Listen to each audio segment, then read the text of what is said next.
Hi everyone, and welcome to the Lund University International Podcast.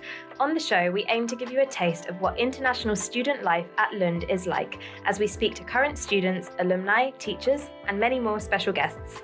My name is Rebecca van der Steen, and I am a Strategic Recruitment Coordinator here at Lund University.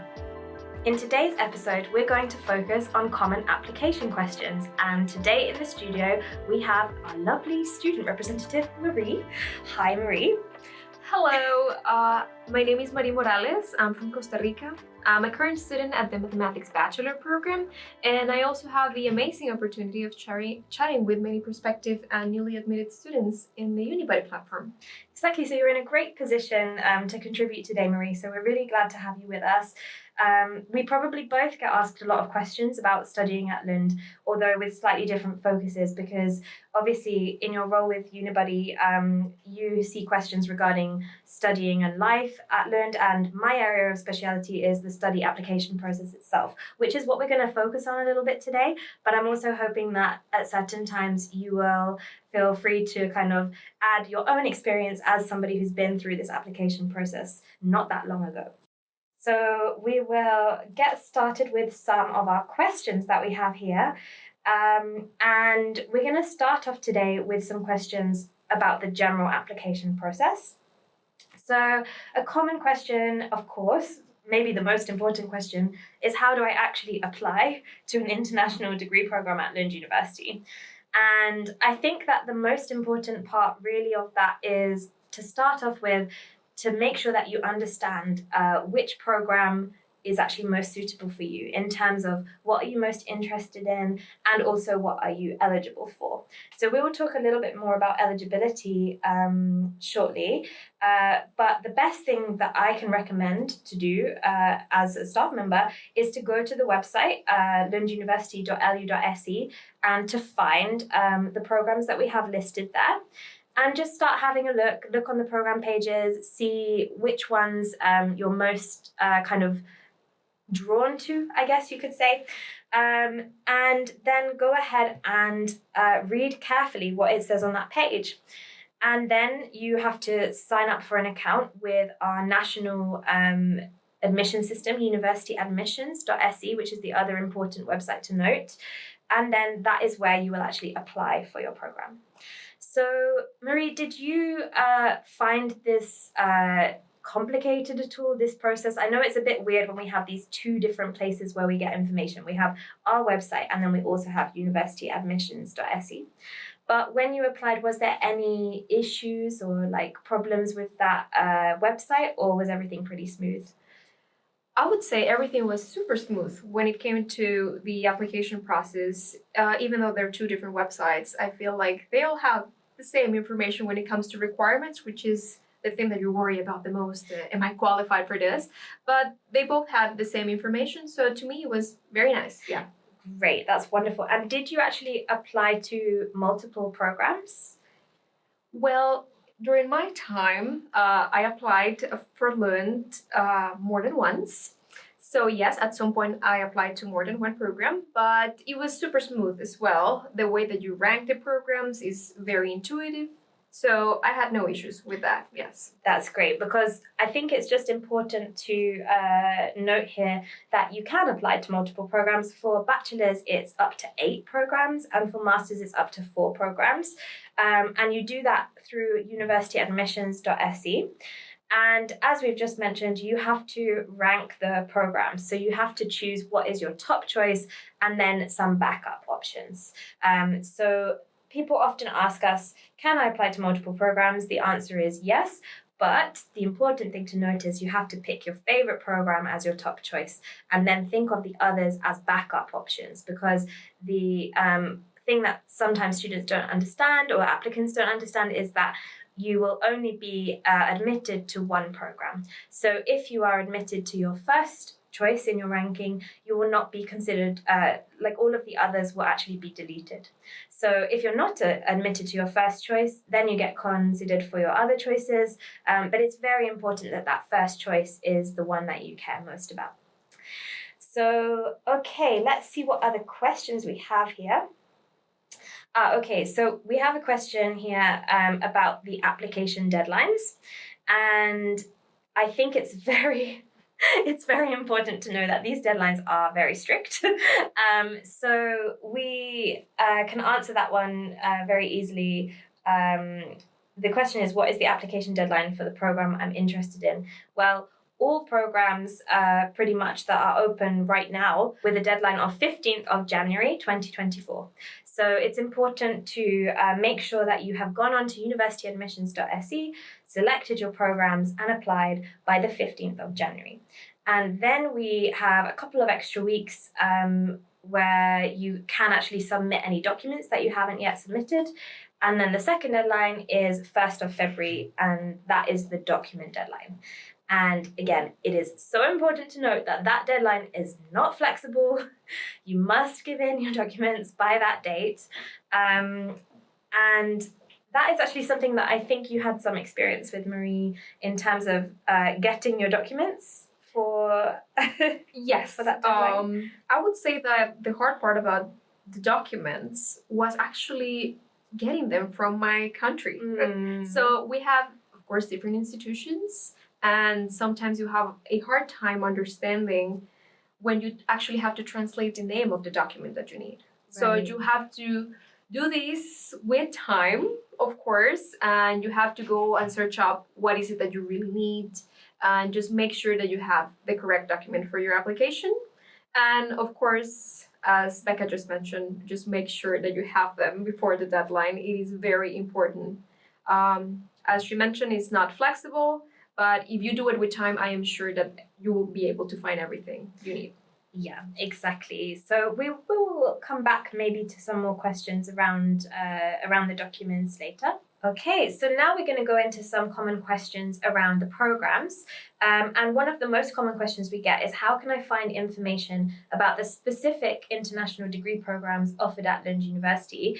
So Marie, I wanted to ask, how did you go about this? How did you research and choose your program? Oh, well, this, I must admit, it was a while ago. But of course, I remember that I visited the general Lund University website and I fell in love with it. And then I had some ideas of what I wanted to do. Yeah. I was studying a bachelor back home, but I wasn't sure that was the place that I wanted to be.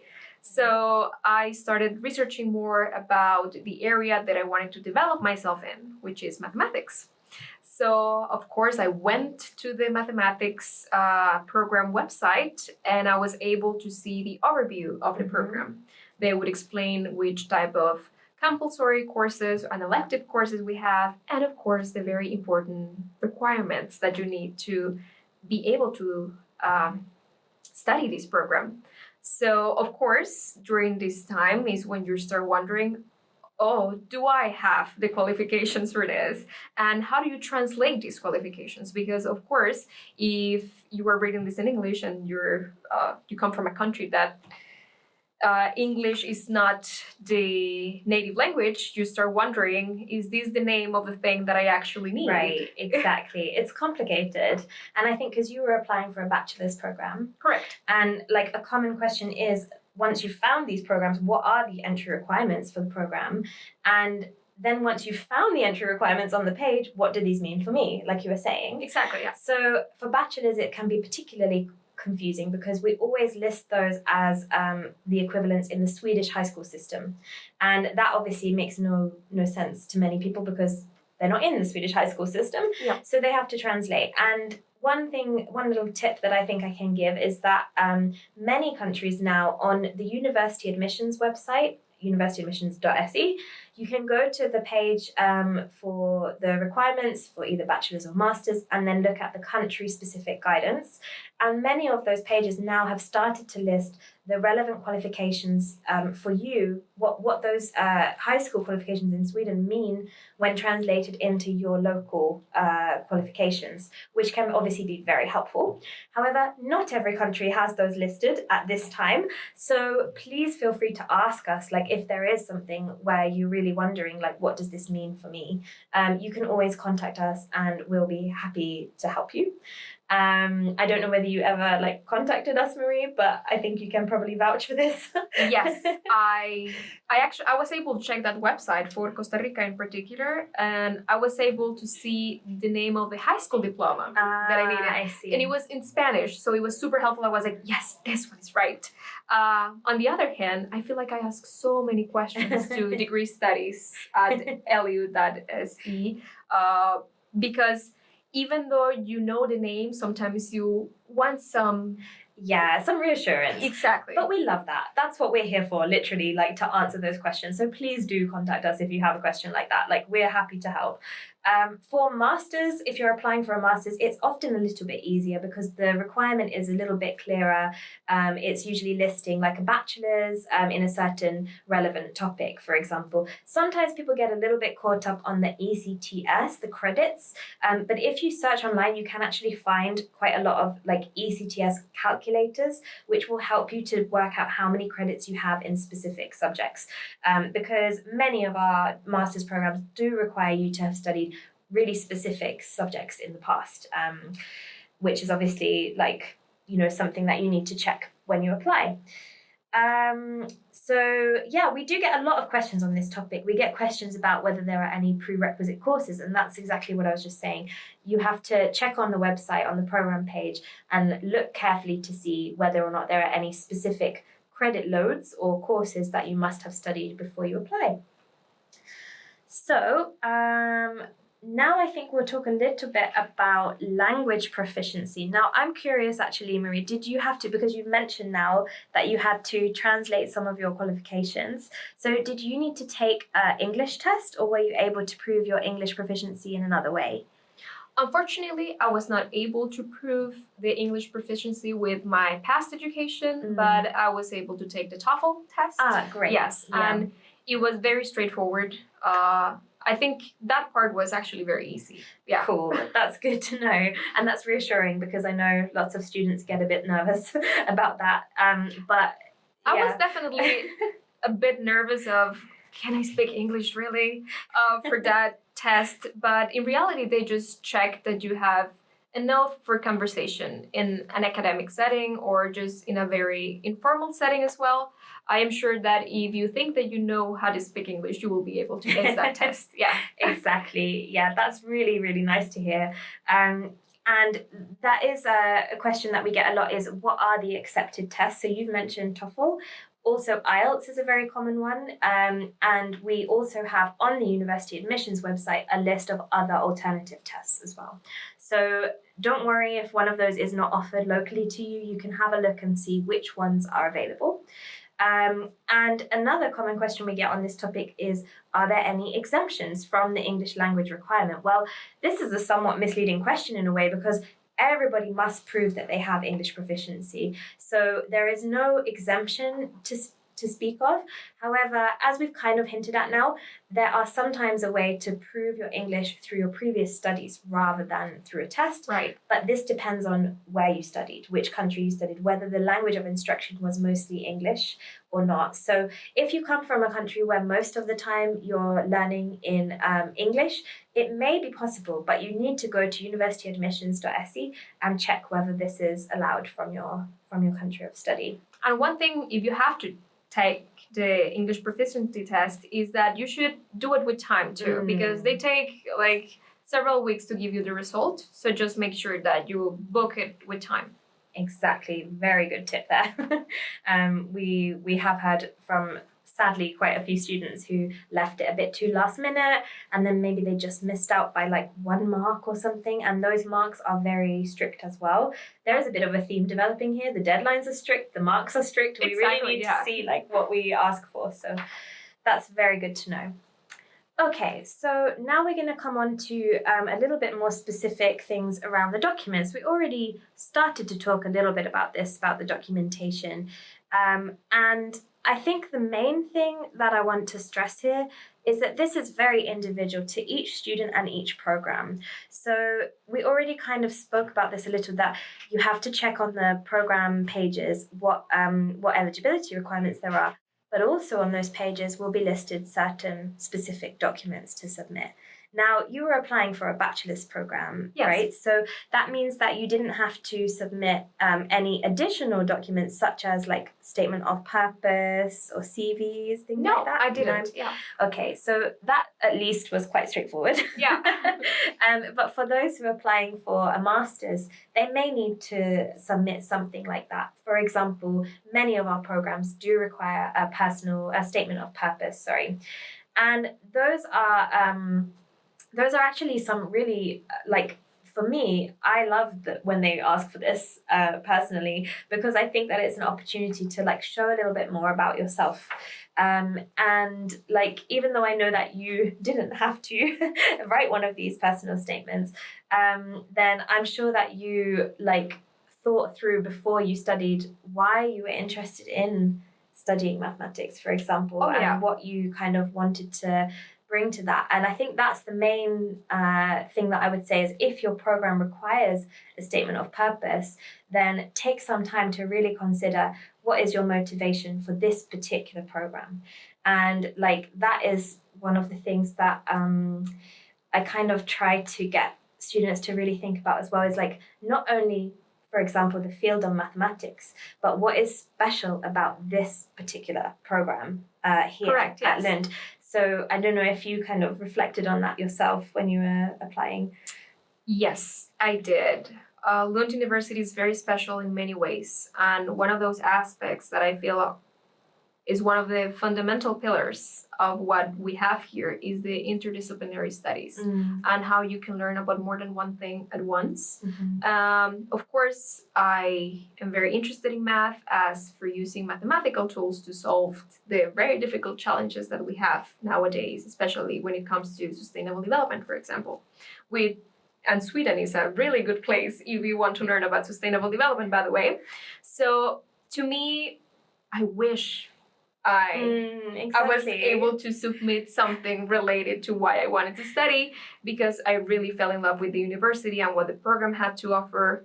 But I would say, again, because I have friends who applied for the master's programs, and whenever they were asked these questions is a self-reflection in many ways, like what do I want to do with this? And also, what can you offer to make the program better? Yeah, that's a really nice way to think about it as well. Is the program a right fit for me, and am I the right fit for the program? Exactly. And how do I show both of those things?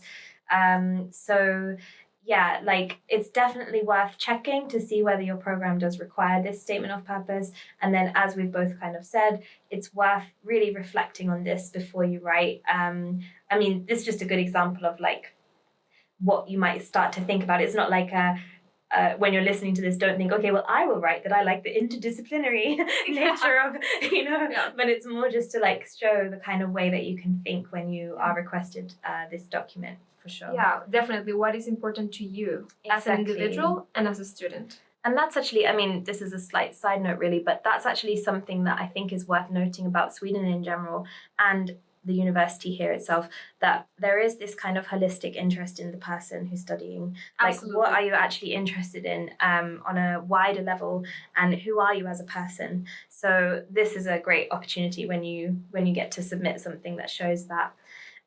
But we often get asked, how long should my personal statement be and what is the recommended format? And actually, again, as we're kind of seeing this theme coming through, this really depends on the program. So you must go onto the program website and you have to look at the program-specific documents section.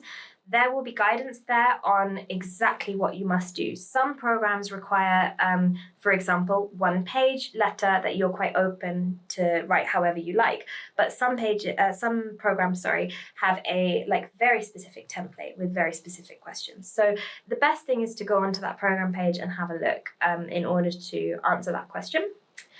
Similar kinds of questions that we get are around recommendation letters. So sometimes students ask us, do I need a recommendation letter? Who should write the recommendations? Should I submit them separately from the rest of my application? That kind of question. And again, the best thing that I can say is to go to that program page and have a look, because the kinds of programs that request those letters, for example, are environmental programs, which are very popular. They actually have very specific requirements. I mean, really like you have to submit to a certain email address. It's not uploading onto university admissions, for example.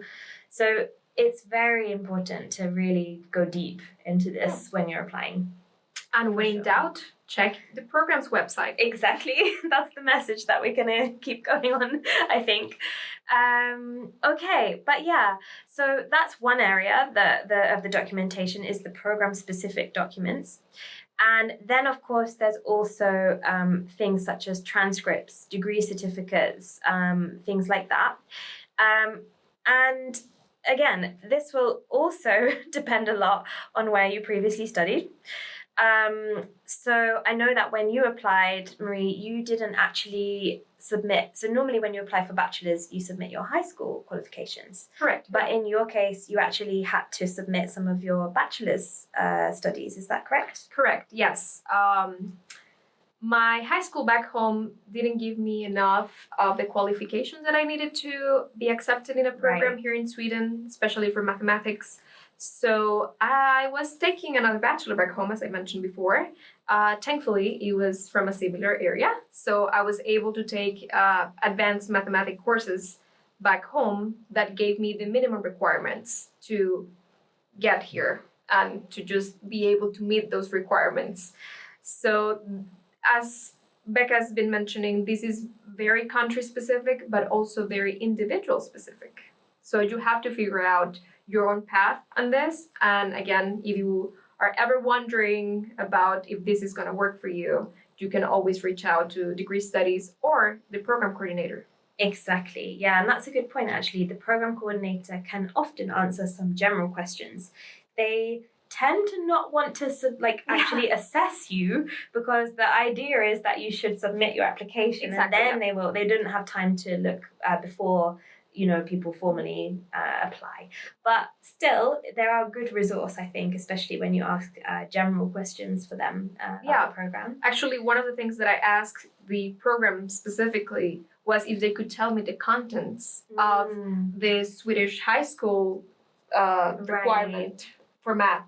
So they can tell me the topics to see if I could maybe figure out if I had those contexts. Exactly. Because there's more than one way to kind of figure this out and to meet the requirements usually. And I think it's not an unusual situation. There are many of the students that I work with, for example, because I work quite a lot with students from South Asia, and many of those students actually require, for example, 4 years of study in bachelor's level in order to meet the requirement of having a bachelor's to apply for a master's. So, for example, some of the students actually study a bachelor's plus a 1-year master's before they come here to study a master's. So this is not an uncommon situation to have to kind of go above the standard in your home country in order to meet what the Swedish institutions have deemed is the certain level of previous knowledge that they want. So I think it's great to hear that you got through that and were able to meet that through a different route. And as you said, it's the most important thing is that people listening feel comfortable to ask us if they're not sure about something like that. For sure, we can help advise. And it's not always a straightforward line, and that's okay. You can still make it. Exactly. So now we've actually we've asked quite a lot of different questions here that come to us quite a lot around all sorts of different areas. I mean, we've talked about the general application process, we've talked about deadlines, we've talked about specific entry requirements, documents, language, and also the documents that you may be required to submit specifically for the program. So hopefully now we've kind of covered quite a lot of the things that people might be wondering about when it comes to the application questions specifically. We will be having future webinars on other things that you might be concerned about at this point. So for example, scholarships and funding, visas, residence permits, housing, and all of these are obviously topics we know you're also thinking about at this time. Definitely, because it will be one of those things that helps you to make the decision about, if this is the right place for you, if this is the right program for you. But we are here to help with those concerns. We're definitely available by email, as we've already mentioned, and we want you to ask those questions so that we can help you figure out where to go, and hopefully it's with us. But I just really want to thank you, Marie, for joining us today. Thank you for having me. And hopefully we will see you again soon. Thanks very much. Thank you so much for listening to this episode of the Lund University International Podcast. If you're interested in learning more about Lund University, you can go to our website, lunduniversity.lu.se. You can also follow us on social media, on Instagram, Facebook, and X, and you can chat with current students on Unibuddy. Don't forget to subscribe, and we look forward to bringing you a new episode very soon.